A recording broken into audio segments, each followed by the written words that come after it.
Hello everyone, আজ আমরা তিনজন যাচ্ছি কলকাতা টু অরুণাচলের জন্য। আমি চেষ্টা করব যতটা সম্ভব কম খরচে এই ট্রিপটা কমপ্লিট করার, আর মোটামুটি একটা বাজেটের আইডিয়া সবার সাথে শেয়ার করার। তবে সিজনের সময় মতো খরচা কম বেশি হতেই পারে। আমাদের ট্রেন ছিল বিকেল 4:05 Saraighat express Howrah to Guwahati. Train late থাকার জন্য আমরা পরের দিন সকালবেলা পৌঁছালাম 10:12-এ গুয়াহাটি স্টেশনে। আমাদের ড্রাইভার আগে থেকেই বুক করা ছিল, তাই স্টেশনে নেমে ওনাকে ফোন করে আমরা ডেকে নিয়েছিলাম এবং আমরা গুয়াহাটি থেকে যাব আজকে ভালুকপংয়ের উদ্দেশ্যে। ওখানেই আজকে নাইট স্টে করব। গুয়াহাটি থেকে ভালুকপংয়ের ডিস্টেন্স হচ্ছে মোটামুটি 208 কিলোমিটার। রাস্তায় যেতে যেতে আমরা দেখে নেব মৃত্যুঞ্জয় টেম্পল। অনেকটা রাস্তা, আমাদের পৌঁছাতে পৌঁছাতে রাত হবে, তাই লাঞ্চ আমরা গাড়িতেই করে নেব। আমার বান্ধবী বাড়ি থেকে খাবার নিয়ে এসেছিল। রাস্তার দুই ধারে এত সুন্দর সবুজ এবং চারিদিকে পাহাড় দিয়ে ঘেরা, তো আমাদের এই এতক্ষণের জার্নি একটুখানিকও আমাদের বোর করেনি। আর এত সুন্দর প্রাকৃতিক সৌন্দর্যের কাছে আমাদের এতক্ষণের ট্রেন জার্নি আর এইখান থেকে ভালুকপংয়ের ডিস্টেন্স, সব কিছুর ক্লান্তিই যেন ফিকে লাগছে।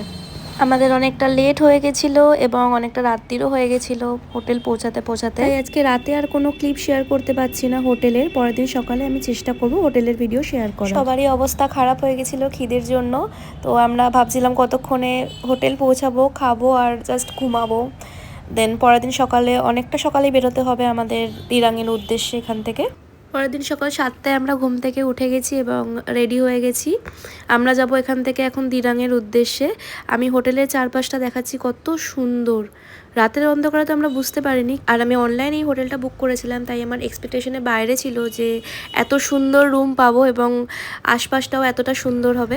এই হোটেলটা আমাদের পড়েছিল 1500 একদিনের জন্য। হোটেলটার নাম ওয়াঙ্গা স্যাং রেসিডেন্সি। খুবই সাজানো গোছানো এবং পরিষ্কার পরিচ্ছন্ন হোটেল। প্রত্যেকটা রুমও খুবই সুন্দর। আমি আমার ভিডিওর সাথে এই হোটেলের কন্ট্যাক্ট ডিটেলসটাও শেয়ার করে দিচ্ছি। যারা রিসেন্টলি প্ল্যান করছো অরুণাচলের জন্য, তাদের জন্য একটু হলেও হেল্পফুল হতে পারে ভিডিওটা। আমরা রেডি হয়ে লাগেজ প্যাক করে ওয়েট করছিলাম ড্রাইভারের, কারণ এখান থেকে আজকে আমরা চেক আউট করে লাগেজ নিয়েই বেরিয়ে যাব দিরাঙের উদ্দেশ্যে এবং রাতের বেলা ওখানেই স্টে করব। রুমগুলো তোমরা দেখতে পাচ্ছ কতটা বড়, কতটা স্পেসিয়াস। বাইরের ভিউটাও কতটা সুন্দর এবং ওয়াশরুমটাও অনেকটা স্পেসিয়াস। আমাদের ড্রাইভার চলে এসছে এবং আমি বাইরে থেকে একবার দেখিয়ে দিচ্ছি হোটেলটা ভালো করে, তোমরা দেখে নাও। একদম মার্কেটের ওপরেই হোটেলটা। এখানে তোমাদের একটা কথা জানিয়ে রাখি, অরুণাচল আসার জন্য তোমাদের অবশ্যই একটা ইনার লাইন পারমিট করতে হবে, যেটা তোমরা অনলাইনে করে নিতে পারবে, এবং ভোটার কার্ড রাখা তোমার সাথে ম্যান্ডেটারি। আইএলপি পারমিট করার সময় তোমরা ওখানে দেখতেই পাবে, ওখানে প্যাকেজ দেওয়া থাকবে যে তোমরা কতদিনের জন্য এখানে আসছো এবং সেই হিসেবে তুমি প্যাকেজ নিতে পারবে। এখানে সমস্ত জায়গায় আইএলপি পারমিট থাকাটা খুব ম্যান্ডেটারি, তো অবশ্যই মনে করে আগে থেকে আইএলপি পারমিট নিয়েই এসো। আমরা বেরিয়ে গেলাম দিরাঙের জন্য এবং এখান থেকে যেতে যেতে আমরা সাইট সিন করব পথে। গাড়ি আমাদের আগে থেকেই বুক করা ছিল, আমি ড্রাইভারের কন্ট্যাক্ট ডিটেলস শেয়ার করে দেবো তোমাদের সাথে।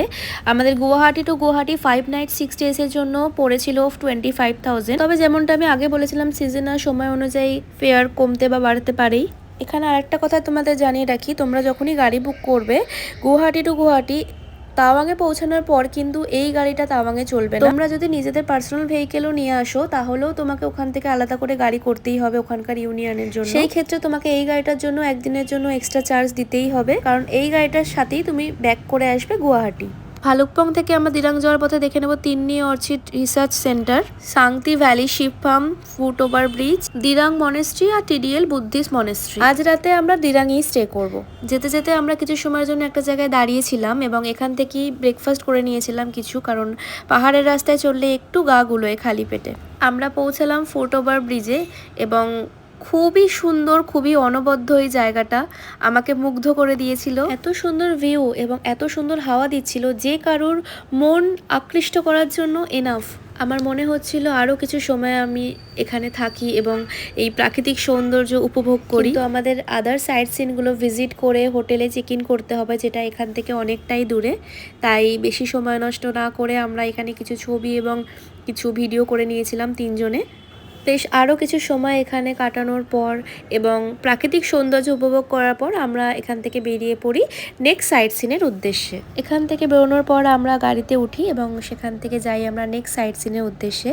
এবং রাস্তায় যেতে যেতে দুই পাশের পাহাড় এত সুন্দর লাগছিল যে সময় জ্ঞান আমাদের একদমই হারিয়ে গেছিলো।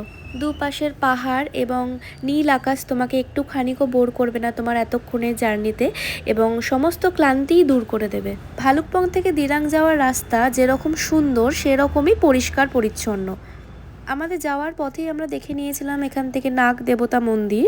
গাড়ি থেকে নামিনি, কারণ আমরা ভেবেছিলাম আসার পথে এই মন্দিরটা ভিজিট করব। মনেস্ট্রি পৌঁছাতে পৌঁছাতে আমাদের অনেকটাই বিকেল হয়ে গেছিলো। তাও আমরা চেষ্টা করছিলাম সন্ধ্যা হওয়ার আগে এই পুরো মনেস্ট্রিটা ঘুরে কমপ্লিট করার, কিন্তু এটা অনেকটাই বড় ছিল, তাই পুরোটা ঘুরে কমপ্লিট করা সম্ভব হয়ে ওঠেনি। মনেস্ট্রিটা বাইরে থেকে যতটা সুন্দর ছিল ভেতর থেকে ততটাই সাজানো গোছানো ছিল। আমাদের পুরোটা ঘুরে কমপ্লিট করতে করতে সন্ধ্যাই হয়ে গেছিলো, এবং সন্ধ্যার পর এখানে ঠান্ডা আরও বেশি লাগতে শুরু করেছিল। চারিদিকে এত সুন্দর সাজানো গোছানো যে চোখ ফেরানো যাবে না একদমই। মনেস্ট্রিটা ঘোরার পর আমরা ব্যাক করব হোটেলের উদ্দেশ্যে, কারণ সন্ধ্যা হয়ে গেছে এবং এখানে সন্ধ্যার পর ঠান্ডা বেশিই লাগছে। সকালে রোদ্দুরের তেজে অতটা ঠান্ডা বোঝা যাচ্ছিল না, কিন্তু এখন ঠান্ডাটা অনেকটা বেশি ফিল করা যাচ্ছে, তাই আমরা এখান থেকে ডিরেক্ট হোটেল যাব। আজকে আমরা স্টে করব হোটেল জামবালা। এখানে নাম্বার দেওয়া রয়েছে, আমি তাও আবার শেয়ার করে দেবো আলাদা করে ডিসক্রিপশান বক্সে।